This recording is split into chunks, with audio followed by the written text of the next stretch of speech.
আপনাদের অনেকেরই প্রয়োজন পড়ে যারা হলো যে সাইবার ক্যাফের কাজ করে বা ইন্টারনেটে কাজ করে, তাদের অনেকেরই প্রয়োজন পড়ে যে মোবাইলের হোয়াটসঅ্যাপটা হলো যে ডেস্কটপ বা ল্যাপটপে কিভাবে নেবেন। ঠিক আছে? তো এক্ষেত্রে একটা প্রবলেম হয় যে হোয়াটসঅ্যাপ ওয়েব যখন আপনারা ব্যবহার করেন তখন আপনাদের হলো যে হোয়াটসঅ্যাপটা বারবার আ কেটে দিলে মানে ওয়েবটা কেটে দিলে বারবার কিন্তু লগইন করতে হয় ওটিপি দিয়ে বা স্ক্যান করে আপনাদের লগইন করতে হয়। তো সেই ক্ষেত্রে একটা সলিউশন রয়েছে যে আপনারা কি করবেন? তো আপনারা যারা এখনো Windows 7 ব্যবহার করেন তাদের জন্য এটা কিন্তু না একদম। তাদেরকে Windows 10 এ আপডেট হতে হবে সবার ১ম এ। তারপরে আমি আপনাদের দেখাই যে কিভাবে আপনারা সেটা একবারেই কিন্তু লগইন করলে আপনি যতদিন পর্যন্ত না লগ আউট করছেন ততদিন পর্যন্ত আপনার WhatsApp-টি কিন্তু ওপেন হতে থাকবে। তো বারবার কিন্তু স্ক্যান বা হলো যে মোবাইল নাম্বার দিয়ে লগইন করতে হবে না বারবার। তো আপনারা যতদিন পর্যন্ত লগ আউট না করবেন ততদিন পর্যন্ত কিন্তু আপনার WhatsApp-টা রানিং চলতে থাকবে এখানে। তো চলুন কিভাবে করবেন আপনাদের দেখাই যে কম্পিউটার স্ক্রিনে। তো বন্ধুরা এই যে আমি চলে এসেছি কম্পিউটার স্ক্রিনে। এখানে দেখতে পাচ্ছেন আপনারা যে এখানে যেটা রয়েছে এখানে WhatsApp ওয়েবটা খোলা রয়েছে আমার।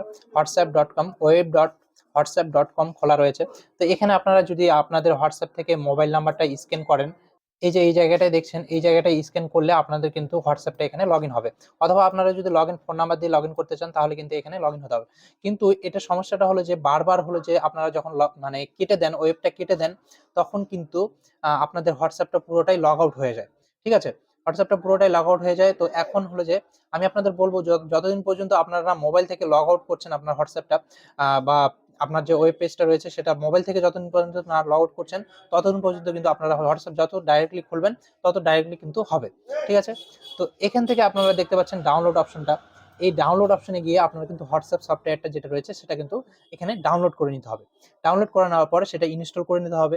করে নেওয়ার পর আপনার কিন্তু সেটা মোবাইল নাম্বার দিয়ে লগইন করতে হবে।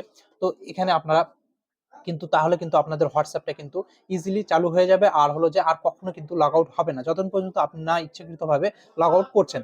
ঠিক আছে? তো আমি এখন আপনাদের দেখাই যে তো আমার স্ক্রিনে যেটা দেখতে পাচ্ছেন এটা আমি ক্লোজ করছি, মিনিমাইজ করছি।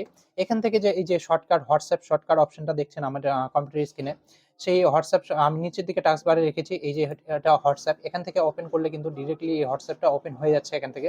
ঠিক আছে? এটা কিন্তু কখনোই লগ আউট হবে না। তো এখান থেকে আমি আপনাদের কিছু অপশন দেখাচ্ছি যে এখানে মেনু, এই যে মেনু 3 ডট রয়েছে এই জায়গাটায় কিন্তু আপনারা ক্লিক করলে কিন্তু এখানে WhatsApp-এর যে লগ আউট এখান থেকে লগ আউট করতে পারবেন। এটা কিন্তু আপনাদের ফার্স্ট টাইম কিন্তু আপনাদের হলো যে মোবাইল নাম্বার বা স্ক্যান করেই কিন্তু লগইন করতে হবে। তো এখান থেকে আপনারা এই যে WhatsApp-টা রয়েছে সেটা কিন্তু এখান থেকে লক করতে পারেন যখন চালু হবে বা আপনারা সেই হিসেবে মানে মিনিট সেট করে কিন্তু লক করতে পারবেন এখান থেকে। এটা ইজিলি একটা ব্যাপার। তো সেটা আপনারা কিন্তু এখান থেকে লক করতে পারবেন প্রাইভেসির জন্য। ঠিক আছে? তো এখান থেকে আরো কিছু অপশন রয়েছে। এখান থেকে আপনারা স্ট্যাটাস দেখতে পাবেন। ঠিক আছে? আপনাদের কে কল করেছে সেটাও আপনারা কিন্তু এখান থেকে দেখতে পাবেন। তো এখান থেকে দেখছেন তো এই WhatsApp-টা কিন্তু আপনারা ইউজ করবেন।